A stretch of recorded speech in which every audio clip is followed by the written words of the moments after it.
So, for those of you joining us, we are doing the quarter mark evaluations on the Senstennial Podcast of the Ottawa Senators.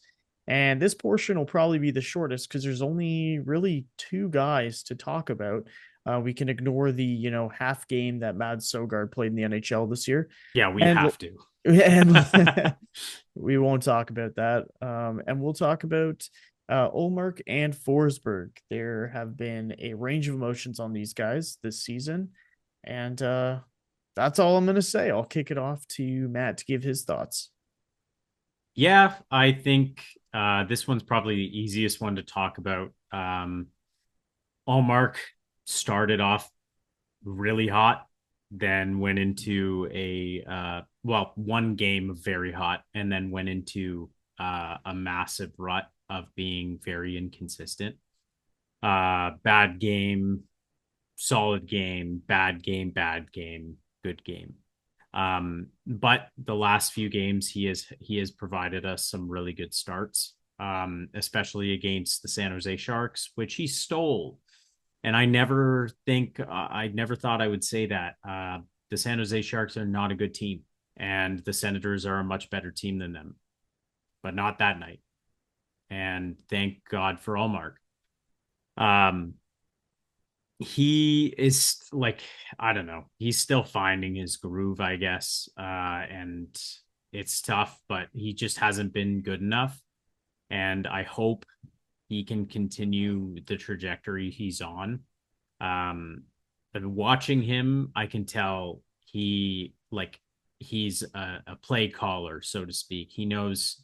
Um he knows what he's talking about. He knows what he's doing, and he can see the play really well. And I appreciate that because I feel like Jonas Corposalo, for example, could not do that whatsoever.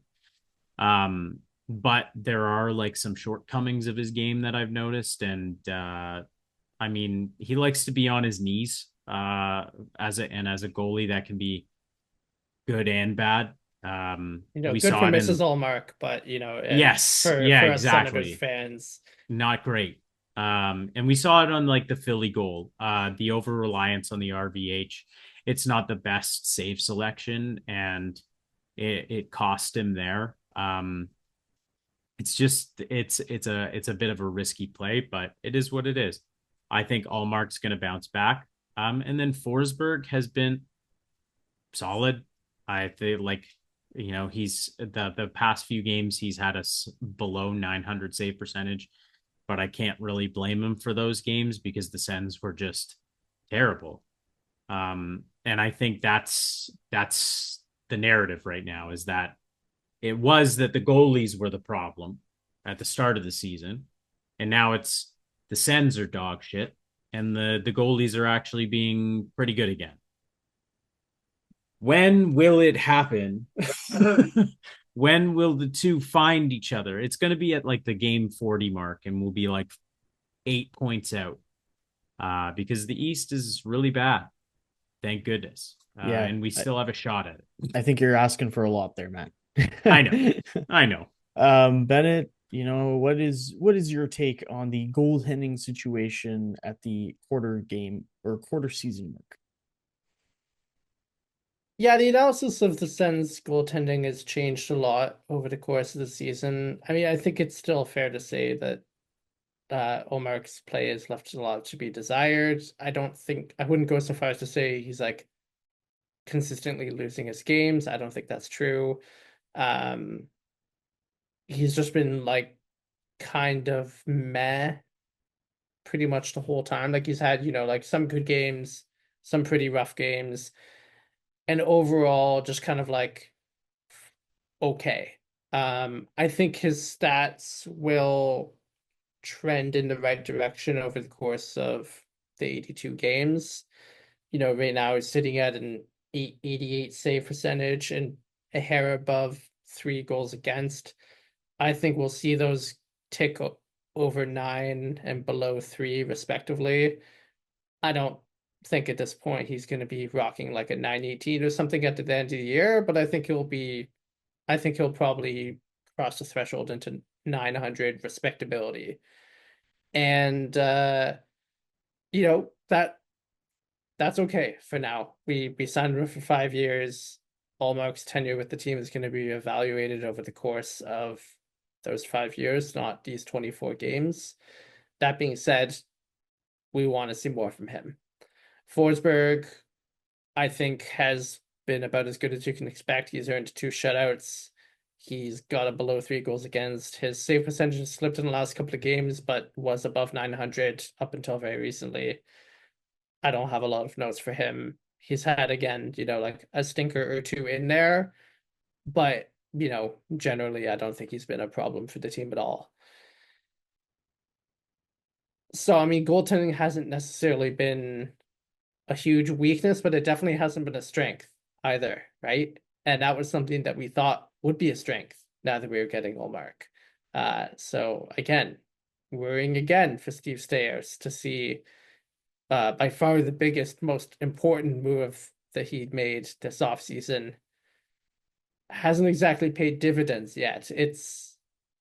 We're seeing, a little bit of stability, hints of possible stability, but we're not there yet. And I think, yeah, I mean, maybe at the 40-game mark, we'll see whether he's settled down, whether he's consistently giving the Sens a chance in games, whether or not they take that chance. Again, another story.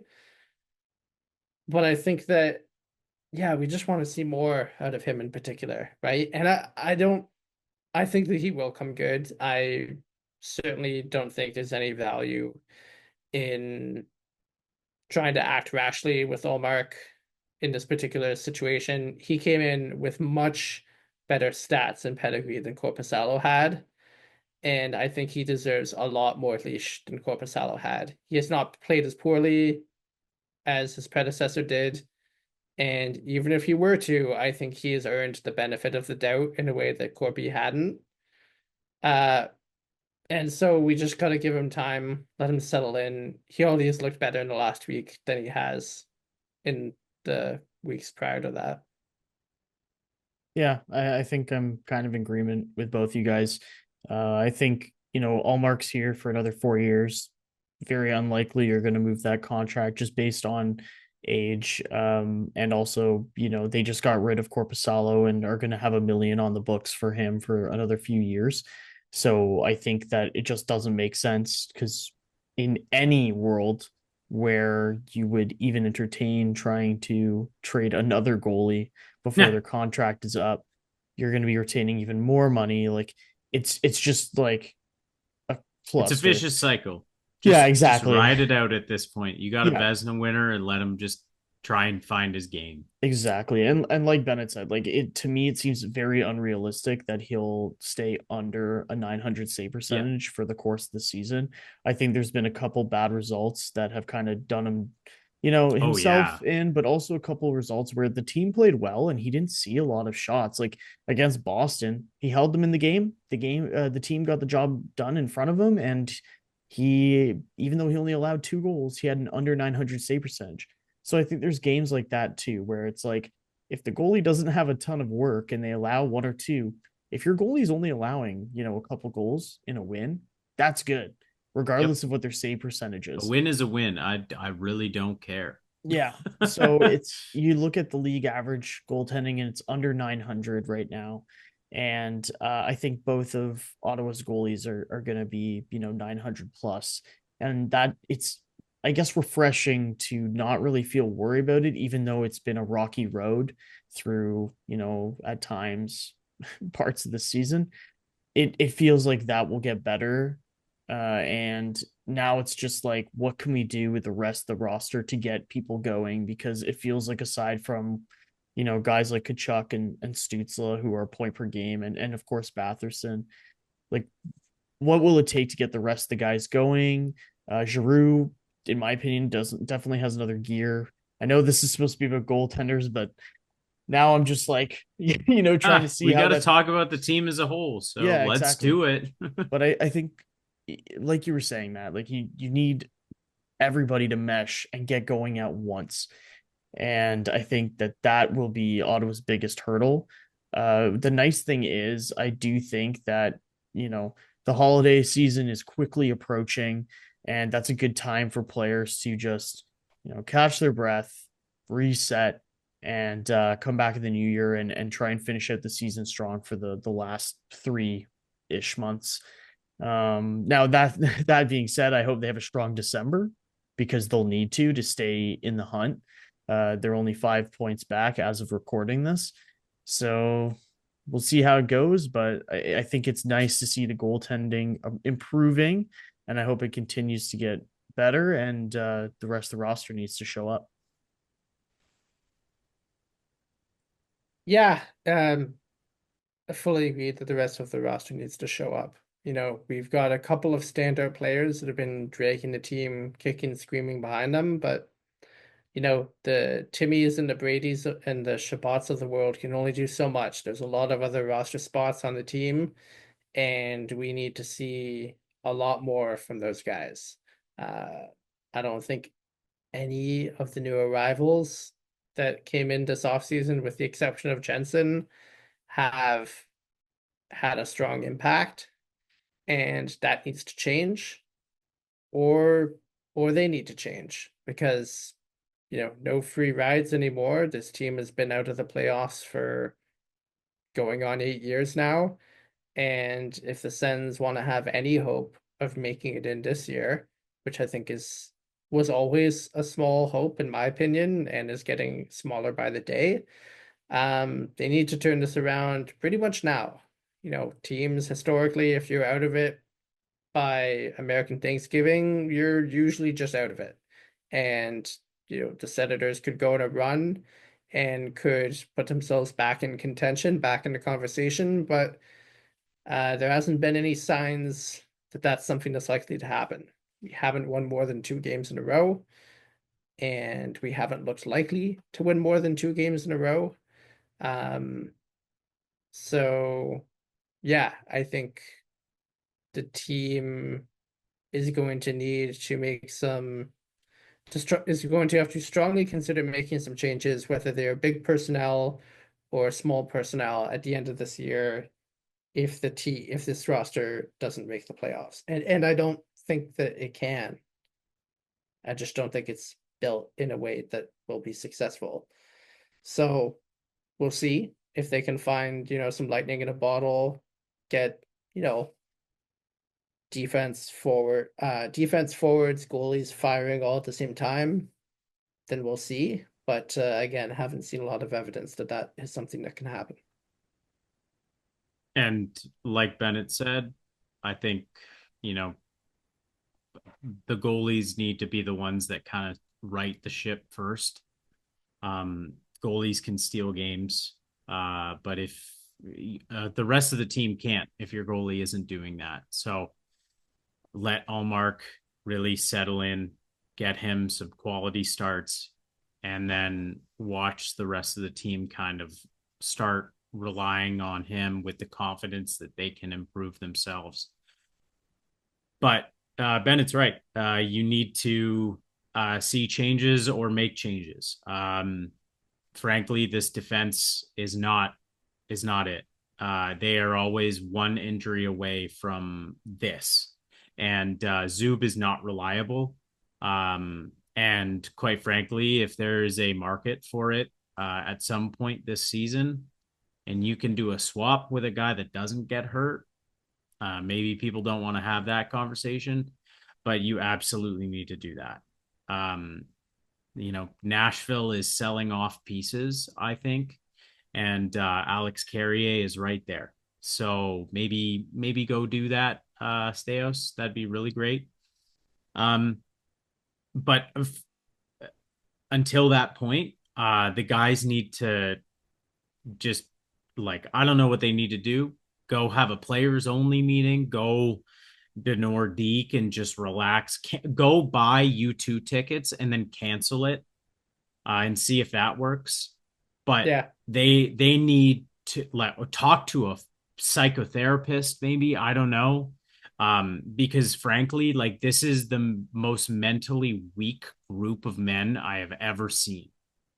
They cannot cut it. And as the going gets tough, they just stop. They can't do it. The only person who is consistently going to war night in and night out is Tim Stützle. Brady Tkachuk takes nights off. Josh Norris takes nights off. Drake Batherson takes nights off. Tim Stützle does not.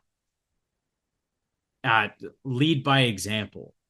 Everybody should be going in and doing the same goddamn things that Stützle does in his pre-game routines so that they can bring it every night, because you're 5 points out and it's been disastrous so far.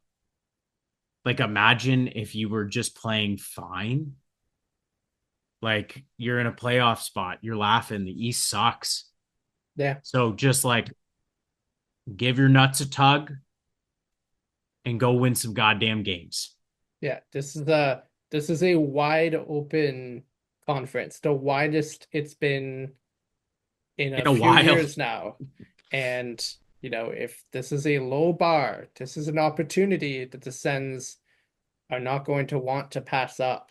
Yeah. And if they fail to clear this bar that is as low as it has ever been since we started this rebuild, then this roster is not it.